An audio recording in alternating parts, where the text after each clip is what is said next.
ঢাকা সদরঘাটে মর্মান্তিক লঞ্চ দুর্ঘটনায় বাবা ছেলে ইন্তেকাল করেছেন, দুনিয়া ছেড়ে চলে গেছেন। একই পরিবারের তার ওই ছেলের সোহেলের স্ত্রী 7 মাসের অন্তঃসত্ত্বা, সে হসপিটালে ভর্তি রয়েছেন। আজকে তাকিয়ে দেখুন, তারা ঈদের স্বপ্ন নিয়ে, মানুষের মৃত্যু কতটা করুণ এবং কতটা নিকটে। আল্লাহ রাব্বুল আলামিন তার কোরআনে কারিমের ভিতরে বলেছেন, ইযা জাআ আজালুহুম লা ইস্তাখিরুনা সাআতাও ওয়া লা ইস্তাকদিমুন। আল্লাহ রাব্বুল আলামিন কোরআনে কারিমের ভিতরে বলেছেন, বান্দার যখন মৃত্যুর সময় হয়ে যাবে, 1 সেকেন্ড আগেও না 1 সেকেন্ড পরেও না, মৃত্যুর সময় গণিয়ে আসলে তাকে মৃত্যুবরণ করতে হবে।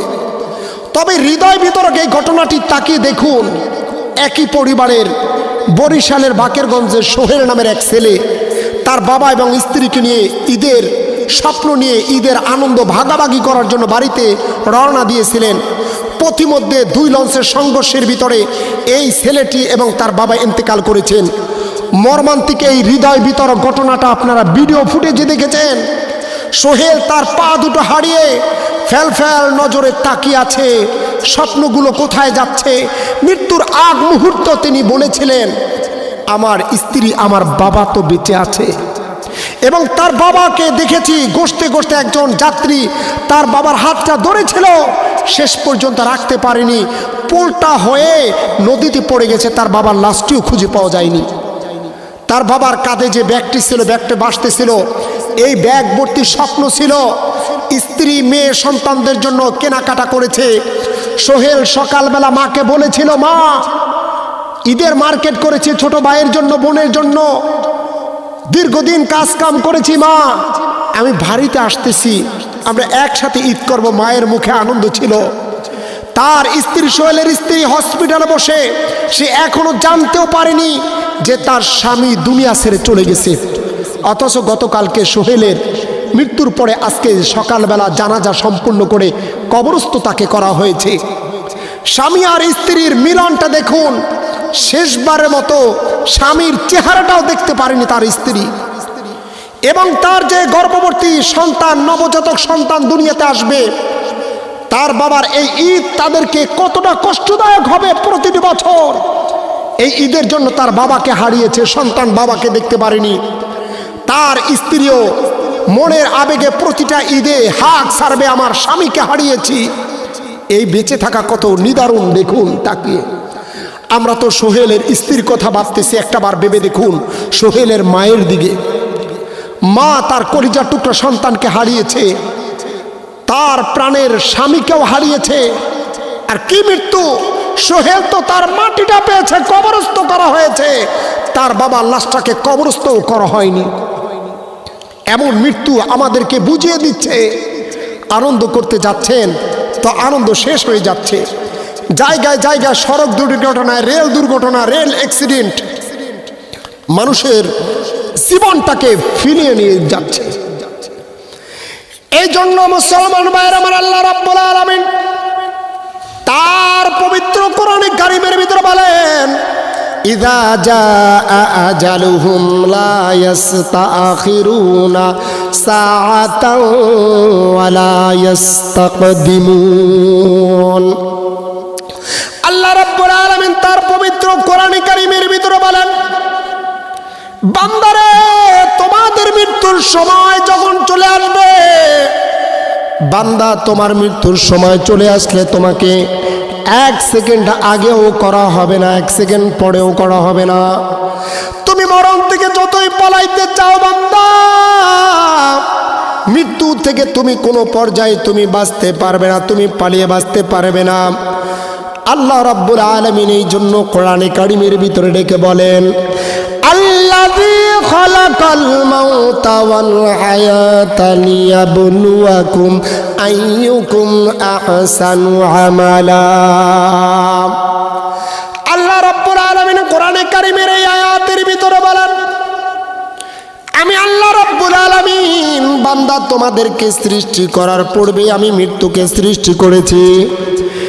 আল্লাহ কেন আল্লাযী খালাকাল মাউতা কেন বললেন? আল্লাহ তো বলতে পারলেন আল্লাযী খালাকাল হায়াতা, আমি আল্লাহ সর্বপ্রথম হায়াতকে সৃষ্টি করেছি। না না না, আল্লাহ রাব্বুল আলামিন তিনি বলেন, বান্দারে আমি সর্বপ্রথম তোমার মৃত্যুকে সৃষ্টি করেছি, তারপরে আমি তোমাকে হায়াত দিয়েছি। এর মানে হলো তোমার মৃত্যুটাই হলো সর্বপ্রথম তোমার একদম নিশ্চিত একটা বিষয়, কিন্তু তোমার হায়াতটা হলো অনিশ্চিত বিষয়।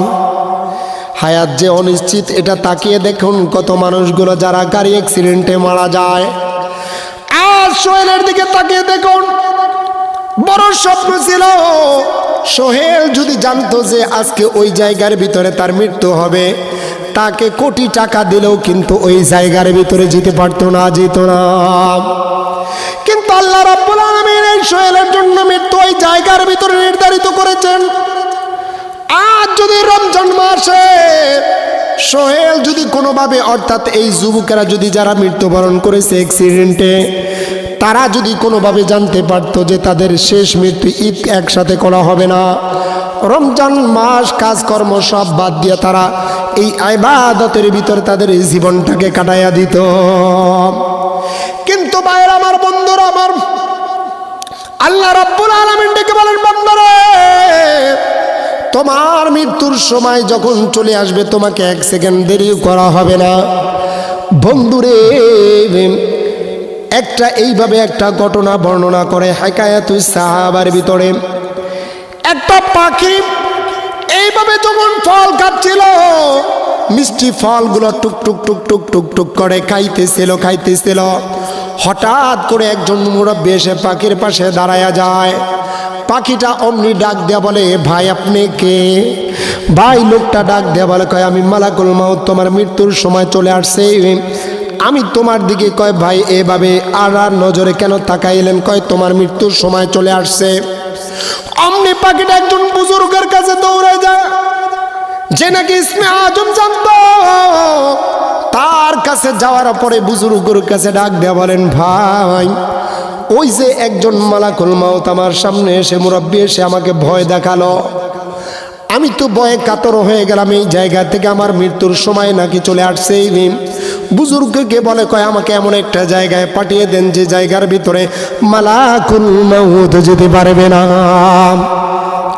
বলার পরে বুজুর্গ ইসমে আজমের মাধ্যমে এই পাখিটাকে 7 সাগর 13 নদী পাড়ি দিয়ে এমন একটা গুহার ভিতরে পাঠিয়ে দিল, যে জায়গার ভিতরে কোনো মানুষ যাওয়ার কোনো অধিকার নাই। ছোট সে জায়গায় পোকা মাকড়ের রাজ্য, যে জায়গার ভিতরে মানুষও যেতে পারে না, সেই জায়গার ভিতরে পাঠিয়ে দিল। পাখিটা নির্দ্বিধায় সেই জায়গার ভিতরে চলে গেল। বুজুর্গর কাছে যখন মালাকুল মাউত চলে আসছে, সে ডাক দেয়া বলে, বুজুর্গ বলে, মালাকুল মাউত তুমি এই লোকটাকে, এই পাখিটাকে কেন এত জোরে ভয় দেখাইলাম? পাখিটাকে কেন ভয় দেখাইলাম? আমনি ডাক দেয়া বলে, মালাকুল মাউত বুজুর্গকে ডাক দেয়া বলে, বুজুর্গ আজকে এই পাখিটার জন্য আমি দেখেছি তো তার 7 সাগর 13 নদী পাড়ি দিয়ে অমুক রাজ্যের অমুক গুহার ভিতরে তার মৃত্যুর সময়, ওই জায়গার ভিতরে তার মৃত্যুর সময় হয়ে গেছে। কিন্তু এই পাখিটা কেন এই জায়গার ভিতরে এখনো পাখিটা ফল খাইতেছে? এই জন্য বড় আশ্চর্যান্বিত হয়ে আমি একটু রাগান্বিত হয়ে গেলাম। কথাটা বলতে দেরি হয়ে গেলাম। আমনে মালাকুল মাউত ওই জায়গার ভিতরে যাওয়ার পরে একটা বিড়াল তার ওত পেতে বসেছিল, পাখিটাকে অমনে খপ করে ধরে তার খেয়ে ফেললো। তার মৃত্যু ওই জায়গায় হয়ে গেল। মালাকুল মাউত এত সময়ের ভিতরে মৃত্যু হয়ে গেল। এই জায়গা থেকে মালাকুল মাউত জানিয়ে দেন যার যেখানে মৃত্যুর সময় হয়ে যাবে, হাজার চেষ্টা করেও ওই জায়গার ভিতরে তাকে আর রাখা যাবে না। মৃত্যু যে জায়গায় অবধারিত, ওই জায়গার ভিতরে বান্দা নিজের পায়ে পায়ে হেঁটে হেঁটে ওই জায়গার ভিতরে চলে যাবে। এই জন্য যদিও ঘটনাটি সত্য মিথ্যা জানার বিষয় না, যাচাই বাছার বিষয় নয়, আমলের বিষয় হলো এ বান্দা, তোমার মৃত্যুর সময় তো যখন তোমার হয়ে যাবে, তুমি 7 সাগর 13 নদী পাড়ি দিয়ে যদি অপরন্তর প্রান্তেও তুমি থেকে থাকো, বান্দারে তোমার এই মৃত্যুর সময় হলে ওই জায়গার ভিতরে তোমার হেঁটে হেঁটে চলে যাইতে হবে। এই জন্য আমরা দেখেছি লঞ্চ দুর্ঘটনায় যে মানুষগুলা মারা গেল, তারা কিভাবে মর্মান্তিক মৃত্যু হয়ে গেল। যুবকরা আজকে তোমাকে আল্লাহ রাব্বুল আলামিন তোমাকে দুনিয়ার জমিনে সৃষ্টি করেছেন, সৃষ্টির পূর্বে আল্লাহ রাব্বুল আলামিন তোমার মৃত্যুকে সৃষ্টি করে দিয়েছেন। আল্লাহ রাব্বুল আলামিন তার পবিত্র কোরআনে কারিমের ভিতরে বলেন, আল্লাযী খালাকাল মাউতা ওয়াল হায়াতা লিয়াবলুয়াকুম আইয়ুকুম আহসানু আমালা। এ বান্দা, তোমাকে দুনিয়ার জমিনে সৃষ্টি করার পূর্বে আমি আল্লাহ রাব্বুল আলামিন মালাকুল মাউতকে নয়, আমি সর্বপ্রথম মৃত্যুকে সৃষ্টি করে দিয়েছি। মৃত্যুকে এই জন্যই সৃষ্টি করে দিয়েছি বান্দা, তোমার ক্ষমতা, তোমার প্রভাব প্রতিপত্তি, তোমার অর্থ সম্পদ যেন তোমার মৃত্যুর কথা স্মরণ করা থেকে তোমাকে বিরত না রাখতে পারে। এ বান্দারে মৃত্যুকে কেন সৃষ্টি করেছে আর হায়াতকে কেন দিয়েছি? দুনিয়ার জমিনে বান্দারে, তুমি যদি দুনিয়ার জমিনে যখনই পদার্পণ করবা, সেই জায়গা থেকে তোমাকে ফিরতে হলে এক নম্বরে তোমার কাজ হলো তোমাকে আহসানু আমালা। তোমাকে হায়াত আর মৃত্যুর মাঝে কেন সৃষ্টি করলেন? আল্লাহ বলেন, আমি তোমাদেরকে পরীক্ষা করব তোমাদের মাঝে কোন ব্যক্তি আছে যে নাকি তার উত্তম আমল করবেন না। সুবহানাল্লাহ। আল্লাহ রাব্বুল আলামিন তো বলেন না আকতারু আমালা। এই আয়াতের ভিতরে আল্লাহ রাব্বুল আলামিন তো বলেন না তোমাদের ভিতরে কে বেশি আমল করে সেটা বলেন না। আল্লাহ রাব্বুল আলামিন তিনি বলেছেন আহসানু আমালা, তোমাদের মধ্য থেকে কে উত্তম আমল করে। আল্লাহ বলছেন উত্তম আমল করে, কে নাকি সুন্দর আমল করে। আল্লাহ বলেন না আকতার, বলেন না বেশি আমল করে, এটা আল্লাহ রাব্বুল আলামিন বলেন না। মহান মালিক আল্লাহ রাব্বুল আলামিন তিনি ডেকে বলেন, বান্দারে তোমাদের মধ্য থেকে কে উত্তম আমল করে। আকসার হলো বেশি আমল করা। অনেক দান সদকা করেছেন, কিন্তু এই দান আপনার মনের ভিতরে ভালো ছিল না। এই জন্য হাদিস শরীফের ভিতরে আসছে, দুনিয়ার জমিনে এক প্রকারের আলেম তারা জাহান্নামে চলে যাবে। একদল হাজী সাহেব তারা সর্বপ্রথম জাহান্নামে চলে যাবে। একদল দাতার তারাও জাহান্নামে চলে যাবে। একদল নামাজি তারাও জাহান্নামে চলে যাবে। হাদিস শরীফের ভিতরে বলা হয়েছে কারা কারা। ওই আলেম সর্বপ্রথম জাহান্নামে চলে যাবে যে আলেম নাকি লোক দেখানোর জন্য এলেম অন্বেষণ করেছিল। ওই আলেম জাহান্নামে যাবে। কোন আলেম? যে নাকি তার এলেম অন্বেষণ করেছে মানুষকে দেখানোর জন্য। মানুষ আমাকে বড় আলেম বলবে, বড় বক্তা বলবে।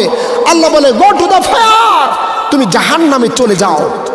তোমাকে মানুষ বড় আলেম বলেছে, বড় বুজুর্গ বলেছে। এভাবে একজন দাতাকে বলা হবে যে তুমি দান করেছো, আল্লাহর কাছে বলবে আল্লাহ মালিক আমি তো দান করেছি, আমার নেকি আছে, আমাকে জান্নাত দাও। আল্লাহ বলবে না, তুমি তো মানুষকে দেখানোর জন্য তুমি দান করেছিলে। তুমি তো নামাজ পড়েছো মানুষকে দেখানোর জন্য। তুমি অনেক দান করেছো, মানুষ তোমাকে দাতা বলবে। যাও, দুনিয়ার ভিতর পেয়ে গেছো, এখন তোমার এই আখিরাতে তোমার জন্য কিছু না, গো টু দ্য ফায়ার, তুমি জাহান্নামে প্রবেশ করো। এই জন্য মুসলমান ভাইরা, আমার যুবক ভাইরা, মুরব্বী বাবারা, আল্লাহ রাব্বুল আলামিন তোমার আমার আমলনামা দেখবে। আল্লাহ গণনা করবে না কোন বান্দা বেশি আমল করেছে, সেটা আল্লাহ গণনা করবে না। আল্লাহ রাব্বুল আলামিন এই আয়াতের ভিতরে বলেন আল্লাহ তোমার আমলনামাকে দেখবেন কে নাকি উত্তম আমল করে, সুন্দর আমল করে। এই জন্য আমরা তো জিকির করে অনেক বেশি বেশি না। সুন্দর আমল কোনটা? মানুষকে যাকাত প্রদান করলো, মানুষকে মাইকিং করে করে বান্দা দিল, এটা হলো লোক দেখানি, যাকাত দেওয়া, দান সদকা করা। কিন্তু বান্দা তোমার করতে হবে কোনটা? গোপন দান করতে হবে। এলাকার ভিতরে এমন নিতান্ত গরিব আছে যে গরিব নাকি ঠিক মতন খাবার খাইতে পারে না, মানুষের কাছে গিয়ে আর চাইতেও পারে না, এমন ব্যক্তিকে দান সদকা করে বান্দারে তুমি যদি তোমার আমলটাকে ঠিক করতে পারো, আল্লাহ রাব্বুল আলামিন বলেন এই আমল তোমার দুনিয়া ও আখিরাতে তোমাকে কামিয়াবি করবে। মানা সুবহানাল্লাহ।